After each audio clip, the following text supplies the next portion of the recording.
delighted to be talking to the best kept secret in rock. It's Dev Crawford. Well, I'm delighted to meet you. I am you. I'm a big fan. Well, thank you. Say likewise. I mean, I have to know, what does Dev stand? What's Dev short for? Devon? It's short for Devon. Devon! I got it right! Yay! Yeah. So some people would think devil because of all the Satan imagery, but I never even thought Devon. of that. That would be cool. No, Imagine that if your parents had called you Devil. I mean, they got it kind of right, but that would have been awesome. Now, you grew up in Hampshire. I did. You lived in South Africa amongst other places. Mm-hmm. There's a lot to just talk about with you. There is. And I almost feel like I don't know where to begin with what you're doing now or with your previous band. But you were in a band called Little London, and you had quite big success with them. Played some major festivals. So let's start with We'll start. I know what we're going to do. All under control. I know what's happening. We're going to start from the beginning. Yes. That's how I like to begin, at the beginning. I think so. How did you get into guitar? And I'm sure it started with bass, am I right? You are right. Someone might have filled you in on that, I think. Your informants are correct. Research. Right, come on then. Well, I think I saw the Wildhearts on TV doing Caffeine Bomb. And I remember I was glued to the telly and I turned around to my dad. I was like, I need a bass. I need one straight away. I need a coffee. I need a bass, not a coffee. Yeah, I missed the point of the song completely. I was like, I need a bass. You know. I think for my birthday, he bought me this. It was old, like congregated cardboard, like compressed together, awful thing it was, and I loved it.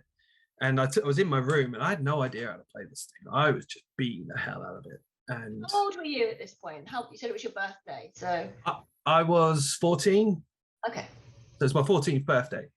And 2 days later, I think I was in my room and God knows what sounds were coming out there. And my sister's boyfriend just stood in the door and he was quite cool. You know, he was about 19. He was in a band. He was like, you should play bass for me. I was like, damn straight. Why not? He's like, we got a gig next week at the Wedgwood Rooms in Portsmouth. I was like, cool, I'm ready. And we just went and did it. And next thing I know, it's just been a series of unfortunate events after that, really. Unfortunate events, okay. When you say unfortunate events, what exactly are we talking about? Well, that band was kind of ill-fated. You know, joining a band based on your sister's relationship is never a good idea, you know. You know, she got the good genes, I got what was left over. So, you know, we do these things. And so that band fell apart. And I remember a guy from school said, I'm having a jam with some friends. So you don't want to come join in? I said, yeah, why not? And I came over and decided the bass player was terrible. So he had to go. Singer had to go.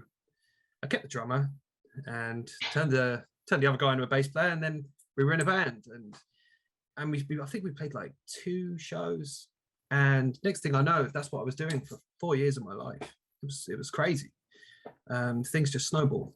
Took it from there, and eventually that went wrong because it's like a friend group when you're between sort of 14 and 18, and that changes quite quickly, you know. And so I started making demos by myself, and I got very sort of ministry heavy and industrial, which is where my heart lies, you know. Yeah, very good. I like making a racket. I like making a lot of noise. You do? I do. And then there are a lot of different styles as well, which is something else we'll come on to. Yeah. Yeah, that's something I kind of pride myself on is we'll get to that. I made these demos and I was having a house party and I was so pleased with myself because you know you have these little victories. You're like, this is starting to sound like how it does in my head. Yeah. And at that time, you did it on an 8-track. You know, so limited what it could do. But to me, it sounded like I've just made Endless Nameless. It's all right. Wildhearts can quit now. I've got it. You know, and a friend who was listening to him at the party put them on. You know, and people started listening to him. He said it's great and everything, but you haven't got a band, have you? I said, yes, I do. Absolutely do. He called my bluff. He said, well, if you have, then you can play next week. We're playing the Wedgwood Rooms. I don't know what it is with that venue. it's cursed for me. Anyway, I said, yeah, absolutely, I'll do that. And the next night I went out hungover and bumped into an old friend who played guitar and said, I need a band fairly quick. And we wrote and demoed a full set in a couple of days. We played the gig and it went far too well. We got booked for the next 2 months of shows, and that was what I was doing for the next 5 years of my life. It was, again, just got out of hand. It all ended up at, I think we were opening for Turbo Negro and Jet and Datsuns and things. Yeah, it was really cool. And then we ended up playing 2 years running at Sonisphere on the big stages there. And Knebworth as well. Yeah.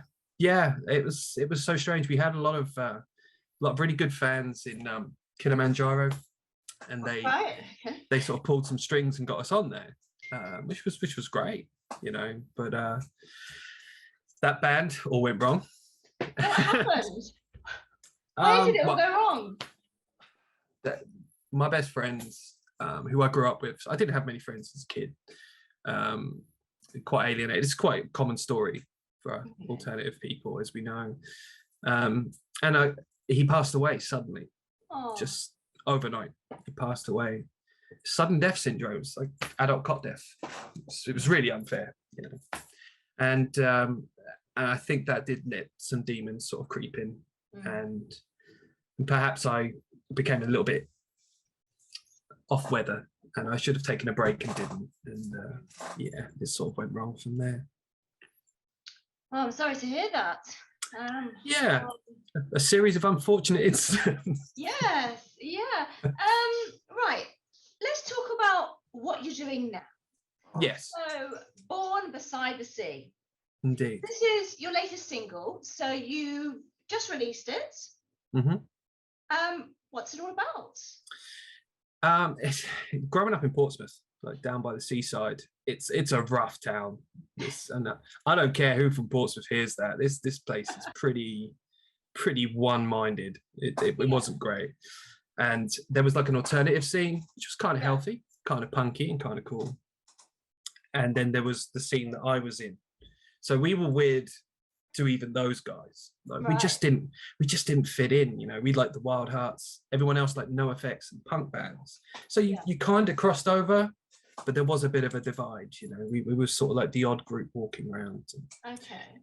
It was friendly enough, but there wasn't many of us. And a very good friend of mine, Brian, some 5 years after Ryan passed away, he died of adult cot death. Oh. Just randomly out of the blue, and it crushed me. And the same day I found out, I didn't want to fall apart again, you know. I wanted to try and do something productive with it and look back fondly, you know. And this is a sort of, hence the kind of, it's conflicted, that song. It's kind of a sad message, but it's told with a bit of an uplifting energy, I hope. So so I've read it's a tribute to your early years. So, it is, so growing up is beside the sea. That in that weird town. Well, I imagine it's a weird town. I can't say I've been there, or maybe I have, but I don't remember it if I did. So I take your word for it. So that track dropped on the 13th of May, so very recently. Now you've got a new album, Punishment Essay Volume 3. So that's being released on the 8th of June this year. That's right. So we've had Punishment Essay Volume 1, Volume 2, so that's 2016 and 2019 respectively. Then you released your album Neon Devil this year, and now we're on to the Volume 3. So what was the reason you went for Neon Devil first before completing the trio of Punishment Essays? I'm damned awkward, that's why. I don't understand release strategy, that's why. It's funny, Volume 2 took a lot out of me. It's quite a heavy record, even for me. And it was quite exhausting doing it, and I did it over a very short period of time, and I was feeling burned out.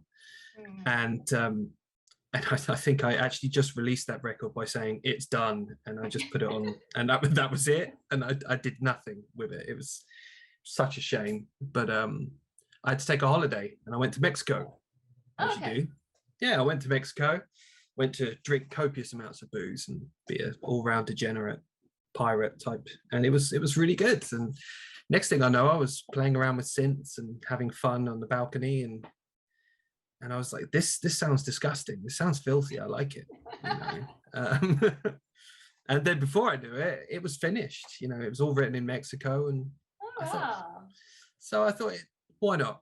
I'll get home, put some guitars on it. Haven't you? I speak to a lot of up-and-coming artists and bands, and there's not much backstory. I think you've got a load of stories, and you travel the world as was it audio engineer? I was a sound technician. Yeah, you must have a lot of stories, and I feel like I want to draw them out of you. Please do. Let's talk about punishment essay. There's a whole meaning behind this. It's a military practice, from what I understand. So what's that all about? After my first marriage went wrong, I went on a bit of a bender, as one is likely to do at such a time. And we sort of woke up, me and my friend Arthur, and we were in Morocco. I've been to Morocco. It's awesome, right? I was bridesmaid in Morocco when I was 7. Because that's cool. My cousin married a Moroccan lady, so I got to be a bridesmaid in Morocco. As you do. That's incredibly cool. That's awesome. Yeah, it's really cool. Don't trust the monkeys. One of them stole my ice cream. I'm still scarred by it. I don't remember seeing any monkeys while I was there. No, it did not go well. But we were.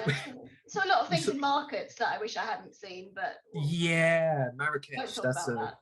Yeah, Marrakesh is a scary place. I wasn't in Marrakesh actually. I was in Rabat, Meknes, and Tangier, I think it was.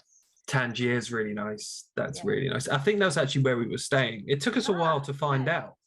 Yeah. It was debaucherous. It was wonderful, and we got talking to 2 very, very prim and proper British Royal Air Force intelligence officers. We found out. We didn't find out first. We were just hanging out and drinking, and towards the end of the holiday, they were telling us that. And they started talking about the fact that when they get home, they'll probably have to do a punishment essay for all the drinking they've been doing. I was like, what now? and it's like a military practice where you have to sort of evaluate yourself, what you did wrong, what you can do better in the future, be honest about it, and then hopefully it turns into a good thing. And I was like, that's exactly what I should be doing, because most of the time I'm the bad guy. So, maybe try and address that openly and honestly. Therapeutic. Absolutely. Yeah, absolutely. It's kind of the people who've connected with it. There's 2 camps. There's people who just like how loud and abrasive it can be, or how catchy it can be, and then there's the people who send me my own words a lot and they want to discuss them and things like that, and it's a wonderful thing. It really is tiring but wonderful. So I read this about you. You said perhaps you could be the cause of most of the bad things that keep happening. This sounds really quite like a really sad tale. Lots of bad things happen to you, and you think it must be because of you. I mean, is that true? Do you really think that's the case? I don't think that's the case. No, a lot of good things. No, a lot of good things have happened to me too. Yeah. I've been very lucky. Yeah. But I think there are certain situations. When you have these big, I call them cataclysmic. They're not cataclysmic, but things that cause your life to take a pivot. They go a different way as a result. And you sort of look at them. It's very easy to point the finger and be like, oh, well, it's their fault. I did nothing wrong. I mainly focus on the things that perhaps I could have done better. And I know Volume 1 was very much, I think I was a little bit of an unfinished person back then. And I think I became more finished afterwards. So it was definitely worth doing. By this record, it's just become more a reflection on life, really, and bits and pieces. There aren't many songs about nothing on there, which I'm quite proud of. That every song exists because it had to, not because I had to find some words to fill a gap. So they all have a reason and a purpose and a story behind them. 100%, yeah. And will there be another Punishment Essay volume 4? Are you going to keep going with the volumes, or is it, are you done now with what you've got? Every single time I say, no, that's it for that now. That's enough. But I got a feeling there is more, because I had 25 songs for this one that I had to whittle down, and I was looking at those 13 songs that didn't make it the other day, and they told such a different, wildly different story, and I kind of thought that, you know, it'd be nice to do something with those as well. So whether that'll be volume 4 or whether that would just be because I do these other projects as well that I suffer quite badly with anxiety, and try to address that in a separate record as well. So maybe this will be another little side story that I might tell. Yeah, when you said the most important music should hurt, what did you mean? I think we all remember emo, right? Emo. We all remember emo. I mean, it was a wonderful time. I missed out on it. I can't get away from emo. Everyone keeps mentioning emo on Twitter. Somebody mentioned it today. I was not emo. I was a goth. I was before the emos. Hey, when I grew up, I was into Tyler, Wildhearts. I mean, there were goths looking at me like I was odd. You know, that's how obscure my taste was. It sounds like we had the same taste. I don't know if we grew up in the same era or not, but I was a big Wildhearts fan from beginning, Dogs to More. Yeah, you name it. That was my scene. Yeah, so, that's me to a T. 100%. That's me to a T. And you can hear the Wildhearts influence in your music, actually. You can. I think so. Yeah. That's one of the most flattering things you could ever say, because they're just. They inspire me, but I desperately try and stay back from it. You know, I think when someone's so uniquely brilliant, I think it's important not to try and be them, but just take a little bit of their shine onto what you do, you know. And I think that's wonderful if you can hear that. That's amazing. Definitely. You said it right at the beginning, you're the best kept secret in rock. Why is that? Why haven't we heard about you before? I mean, we might have heard about you in Little London and, you know, so on and so forth. But as a frontman, why? You've had all these releases. Such a brilliant question. You know, what a brilliant answer. I've been trying different things for a long time. So I was a sound guy for a long time. I wanted to try my hand behind the scenes so I could get better at that side of things.